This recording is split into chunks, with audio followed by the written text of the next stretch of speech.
ఇచ్చినటువంటి ఒక దూతను కూడా దేవుడు నియమించి ఉన్నాడు. ఆ ప్రధాన దూత ఎవరంటే లూసిఫర్ అనేటువంటి ప్రధాన దూత. ఆ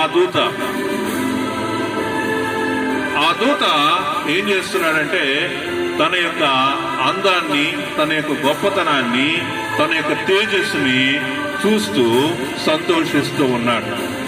అంతేకాదు కోటాను కోట్ల దూతలు కూడా ఆ దూతను వెంబడించేటువంటి వారిగా కనిపిస్తూ ఉన్నారు. అయితే రోజు రోజుకి తన యొక్క ప్రవర్తనలో తేడా వస్తా ఉంది.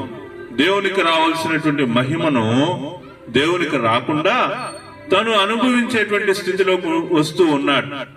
తన యొక్క ప్రవర్తనలో మార్పు రావటమే కాకుండా వ్యతిరేకతను తీసుకురావడానికి ప్రయత్నం చేస్తా ఉన్నాడు. నేను అంత అందగాడిని అని తనలో తాను గర్వించుకునేటువంటి స్థితిలోకి వస్తా ఉన్నాడు.